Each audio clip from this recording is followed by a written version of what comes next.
ग्रहण का काल अक्षय पुण्य काल होता है। हमारे ग्रंथों में लिखा है कि सामान्य जल भी गंगा जल के तुल्य हो जाता ग्रहण काल में। सामान्य कुआ, बावड़ी, सरोवर आदि का जल, फिर साक्षात श्री यमुना जी मिलें, साक्षात श्री गंगा जी मिलें, तब तो कहना ही क्या है। और सभी ब्राह्मण भगवान कृष्ण द्वैपायन व्यास के तुल्य हो जाते। ऐसी ग्रहण काल की महिमा है। और महाराज जी धर्म संघ वाले गुरु जी उदाहरण दे के बोलते थे कि ग्रहण के स्पर्श से मोक्ष तक आप यदि पवित्र जल में स्थित होकर जिस मंत्र का जप करेंगे, उस मंत्र का सविधि पुरुषण संपन्न हो जाएगा।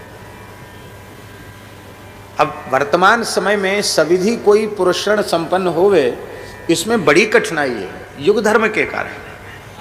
तो कितना अद्भुत दुर्लभ क्षण भगवान के अनुग्रह से हम लोगों को प्राप्त हुआ कि स्पर्श से लेके मोक्ष तक सर्वथा मौन होकर के, पहले से ही आहार आदि का संयम करके, जिसमें बीच में शारीरिक वेग के कारण उठना न पड़े, और ग्रहण के स्पर्श से लेके मोक्ष तक। हाँ, शरीर के किसी में अस्वस्थता है और वो जल में बैठने में समर्थ नहीं, तो जल के निकट बैठ जाए, क्योंकि मूल तो बात है भगवान का स्मरण करना। और नहीं तो मंत्र अनुष्ठान की बात तो है ही है, नहीं तो दास तो यही करता है प्रायः। और स्थान में भी ये होता ही है, ग्रहण के स्पर्श से लेके मोक्ष तक सब बैठ जाओ, जिसको मंत्र जप करना हो वो करे, जब किसी को मनाही नहीं है। और बाकी जो लोग हैं सब बैठ करके महामंत्र का कीर्तन करें, स्पर्श से लेके मोक्ष तक, उठना ही नहीं, कोई दूसरा काम नहीं, महामंत्र का संकीर्तन करो। नास्य विधि रीति, तो महामंत्र का भी पुरस्कार हो जाएगा, और इससे बढ़िया और क्या है। तो इस प्रकार से जो मंत्र जप करने के अभिलाषी हैं, वे मंत्र जप भी कर सकते हैं, साधन भी करना चाहिए। और नहीं तो कम से कम नाम संकीर्तन तो उस समय में करना ही चाहिए। तो ग्रहण काल की बड़ी महिमा है। चंद्र ग्रहण की विशेष महिमा काशी की है, और सूर्य ग्रहण की महिमा कुरुक्षेत्र की है। वाराह पुराण में भगवान यज्ञवाराह कह रहे हैं पृथ्वी देवी से कि अक्रूर तीर्थ पर, जहाँ मैंने अक्रूर जी को अपने ऐश्वर्यमय स्वरूप का दर्शन कराया, अक्रूर हृदय में, वहाँ कोई ग्रहण के समय स्नान कर ले तो कुरुक्षेत्र में स्नान का जो पुण्य होता है उससे 1000 गुना पुण्य अक्रूर घाट पर यमुना जी में स्नान करने से हो जाता है। ये वाराह पुराण में लिखा है। इसलिए हम कहते हैं कि भैया ग्रहण के समय किसी का विशेष पुण्य लाभ की इच्छा हुए तो कहीं बाहर भगने की जरूरत नहीं है भीड़ भाड़ में। यहाँ अपने यमुना जी है ही हैं, अक्रूर घाट भी है, वहाँ अक्रूर तीर्थ में यमुना जी में स्नान किया जा सकता है। तो पद्म पुराण में लिखा, ग्रहण के समय 1 करोड़ गायों का दान करे कोई। संभव तो कम है, कहाँ से 1 करोड़ गैया आएंगी, कहाँ खड़ी होंगी, और इतने वेदज्ञ ब्राह्मण कहाँ उपलब्ध होंगे। कथंचित असंभव भी संभव हो जाए। गोकोटि दानं ग्रहणेषु काशी, काशी में 1 करोड़ गायों का दान सविधि कोई करे, वेदज्ञ पवित्र ब्राह्मणों को करे। और यज्ञायुतम, आयुत माने 10,000, 1-2 यज्ञ नहीं, 10,000 यज्ञ सविधि संपादित करे। स्वर्ण दान की बड़ी महिमा है। महाभारत में लिखा है कि गाय, भूमि और स्वर्ण, इन 3 द्रव्यों को ही ब्रह्मा जी ने दक्षिणा के रूप में निश्चित किया है। और उसमें महाभारत में लिखा है महाराज जी कि गोदान इसलिए श्रेष्ठ है क्योंकि गोदान अंगी है, स्वर्ण और भूमि उसके अंग हैं। स्वर्ण संग मंडित किए जाएंगे तो स्वर्ण भी उसके साथ हो गया। तो गाय को खड़े होने के लिए भूमि भी दी जाएगी, गाय को चरने के लिए स्थान दिया जाएगा, सविधि गोदान करने के लिए।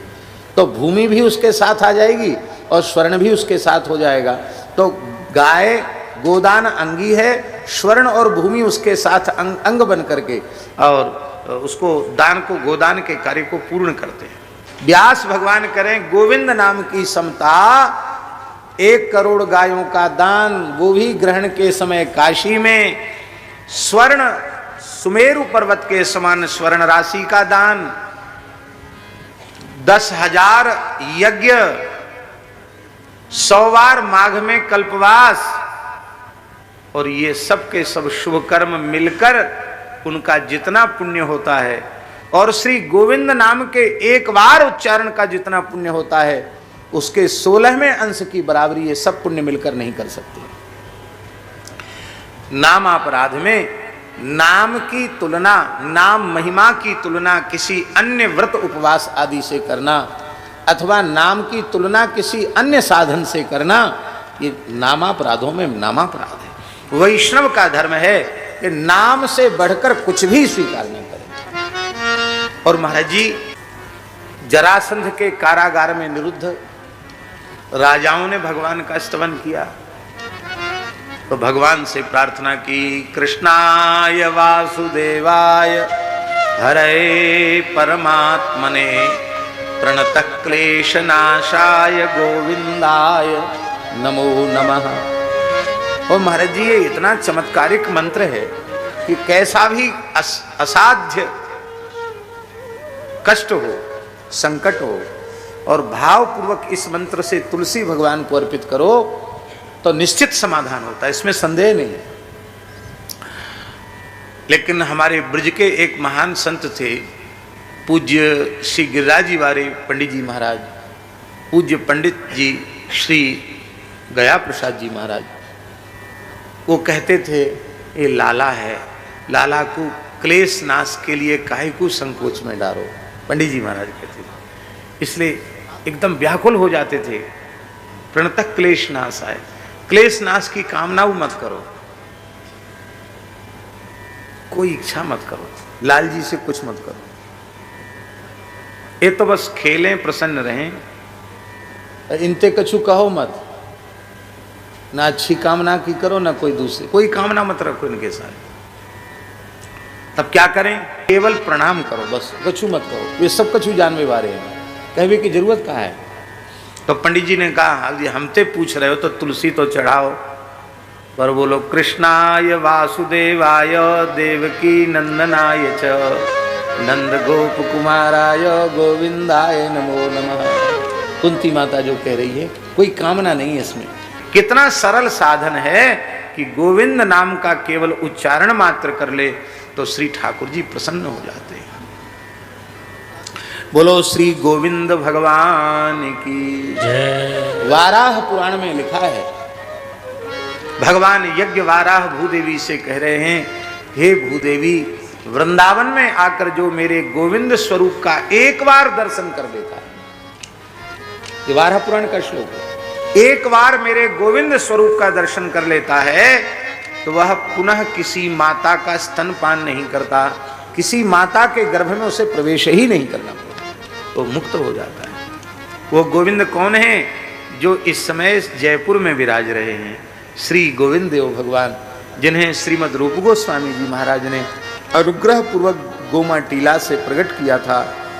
पहले ठाकुर जी यहीं विराज रहे थे और कालांतर में फिर जब मुगलों का काल आया तो सुरक्षा की दृष्टि से वृंदावन के कई भगवत विग्रह वो राजस्थान में जाकर सुरक्षित किए गए। गोविंद बोलो हरि गोपाल बोलो, गोविंद बोलो हरि गोपाल बोलो, गोविंद बोलो गोपाल बोलो, गोविंद बोलो गोपाल बोलो, राधा रमण हरि गोविंद बोलो, राधा रमण हरि गोविंद बोलो, गोविंद बोलो हरि गोपाल बोलो, गोविंद बोलो हरि गोपाल बोलो, राधा रमण हरि राधा रमण हरि गोविंद बोलो, राधा रमण हरि गोविंद बोलो, गोविंद बोलो हरि गोपाल बोलो, गोविंद बोलो हरि गोपाल बोलो, गोविंद बोलो, हरि गोपाल बोलो, गोविंद बोलो, हरि गोपाल बोलो। सुरभि यज्ञ गो यज्ञ हुआ और इंद्र यज्ञ नहीं हो सका।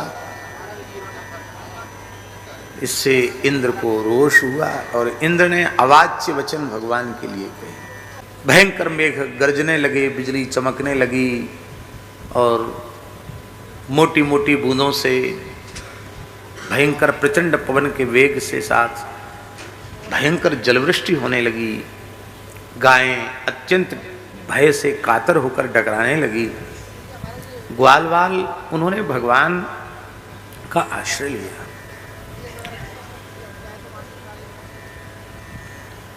पहले गोपगणों ने गोवंश की सुरक्षा का प्रयास किया, लेकिन उनके सारे प्रयास विफल हो गए। उनको लगा कि यह भयंकर दैवी प्रकोप है और हमारी शक्ति सामर्थ्य से अब गाय बच जाएं ये संभव नहीं है। तब उन्होंने श्री कृष्ण से कहा कि हे भगवान, ये गायों का कुल अर्थात गोवंश समूह, इसका एकमात्र स्वामित्व आपको ही प्राप्त है। त्वन्नाथम, आप ही इसके एकमात्र स्वामी हैं, नाथ हैं। आपकी संपत्ति नष्ट हो रही है, इसलिए हे भक्त वत्सल, इंद्र के कोप से गोवंश को बचाओ।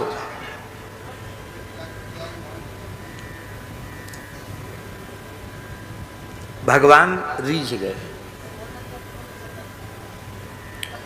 और भगवान ने कहा कि बिल्कुल डरो मत। भगवान ने आश्वासन दिया, प्रतिज्ञा की।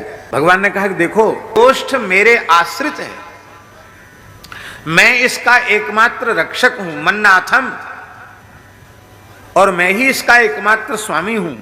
मत परिग्रहम, ये मेरा परिग्रह है, मेरी संपत्ति है, मेरी वस्तु है, और मैं अपने आश्रित की रक्षा में किसी भी प्रकार से कमजोर नहीं हूं, निर्बल नहीं हूं मैं। इसलिए गोपाए स्वात्म योगे न, अपने अचिंत्य अनंत अखंड ऐश्वर्य से, अपनी ईश्वरता भगवत्ता से मैं गोवंश की रक्षा करूंगा, क्योंकि गोवंश के रक्षण की प्रतिज्ञा को पूर्ण करने का समय आ गया है। दूसरा अर्थ यह है कि मैं शरण्य हूं और सब कुछ मेरे आश्रित है। जीव जगत वह मेरे ही आश्रित है। मैं सबका शरण हूं, सबका रक्षक हूं और सबका घर हूं। किंतु ये गोवंश, इसकी महिमा ऐसी है कि मैं अपना भी रक्षक गोवंश को ही मानता हूं और मेरा अपना आश्रय भी गोवंश ही है। गोवंश मेरी रक्षा करता है और मैं स्वयं गोवंश के आश्रित हूं, क्योंकि गोविंद को गायन में बस वही भाव है। इसे एक अर्थ ये भी है, ये गोष्ठ मेरा शरण है, माने मेरा भी रक्षक है, मेरा भी आश्रय है, मेरा भी घर है। आशय क्या हुआ? आपके घर में कोई उपद्रवी तत्व आ जाए और कुछ करने लग जाए, आपकी शक्ति जहां तक रहेगी आप उसको छोड़ोगे? आपके घर में घुस के कोई अनुचित काम करने लगे तो आप उसको रोकेंगे कि नहीं रोकेंगे? आप अपने घर को बचाएंगे कि नहीं बचाएंगे? ये मेरा घर है, मैं इसमें रहता हूं, मैं गायों में रहता हूं, मैं इनको बचाऊंगा। मैं अनंत कोटि ब्रह्मांडों का स्वामी हूं, किंतु यदि मेरा कोई नाथ है तो यह गोवंश मेरा भी नाथ है। मैं इसको अपना स्वामी मानता हूं, अपने को सेवक मानता हूं, अनुचर के समान पीछे पीछे चलता हूं। एक बार वृंदावन में यमुना जी में बाढ़ आई थी, कई साल हो गए। यहां मलुकपीठ के गेट तक भी जल आ गया था और बाहर रोड पे तो नौका चलने लग गई थी। जहां अपने ठाकुर जी की पुरानी गौशाला है वहां तो इतना इतना जल था, वहां तो पैर नहीं टिकते थे, इतना जल था। गायों को अन्यत्र ले जाया गया और उसके बाद जब बाढ़ चली गई, उसके बाद एक ऐसी बीमारी फैली कि बहुत बड़ी संख्या में गोवंश समाप्त हुआ वर्षा के बाद। बीमारी फैल गई गायों में। अपनी गौशाला में भी बहुत से गोवंश पधार गए थे। अब वो उसी जगह बीमारी फैली जहां जहां वो बाढ़ के जल का प्रकोप, कुछ दिन जल भरा रहता, उसी क्षेत्र में बीमारी फैली। मथुरा से वेटरनरी कॉलेज के जो डॉक्टरों की टीम है वो भी आई, लेकिन फिर भी गायों का समाप्त होना बंद नहीं हुआ। बड़े दुखी हो गए। तो ऐसी मन में हमारे आया कि भागवत जी से समाधान पूछें। तो ऐसी ही नेत्र बंद करके हमने 10वां स्कंद खोला कि भगवान, ये इसमें से जो निकलेगा वो भगवान के द्वारा दिया गया समाधान होगा। इस भाव से जैसे ही खोला तो खोलते ही पोथी को और गोवर्धन लीला आई और उसमें ये श्लोक पर दृष्टि पड़ी। पहले दृष्टि इसी पर पड़ी तो हमने समझाई कि भगवान की आज्ञा हो गई। और किसी से पूछा या सुना नहीं था, पर इसी मंत्र का जप और इसी से भागवत जी के 10वें स्कंद का संपुटित पाठ आरंभ कराया। उसके बाद अपने गोष्ठ में तो कोई गाय पधारी नहीं, जो बीमार थी वो स्वस्थ हो गई। अन्यत्र गोष्ठों में भी बीमारी चली गई और बहुत जल्दी काम हो गया। एक सन्यासी महात्मा दंडी स्वामी, नाम जगह का हम नहीं लेंगे, जान करके ही इधर कहीं ऐसा समझ लो जो उत्तर प्रदेश का क्षेत्र बुंदेलखंड से लगता हुआ क्षेत्र है, उसी क्षेत्र की घटना है। बोले महाराज पुरानी गौशाला है, हमारे गुरुजनों के द्वारा स्थापित गौशाला थी, गुरुजी या दादा गुरुजी के द्वारा कमेटी लोगों ने बना ली और उस भूमि का तो उपयोग लोग कर रहे हैं। गौशाला की भूमि का माने उसकी जो ज़मीन है उसका गेहूँ बेच लेते हैं, उसको अपने कमेटी अपने ढंग से उपयोग करती है। पर गोवंश की बहुत दुर्दशा है। गाय कुपोषित होकर भूखी प्यासी गाय दम तोड़ रही है। उस संत, हम गिरिराज जी में थे, चंद्र सरोवर में कार्यक्रम चल रहा था, वो संत रोने लगे। बोले महाराज मैं पैसा छूता नहीं हूँ और मेरे कोई भक्त या शिष्य भी कोई नहीं है, और कमेटी का पूरा पावर है, हमारा कोई उसमें अधिकार भी नहीं है।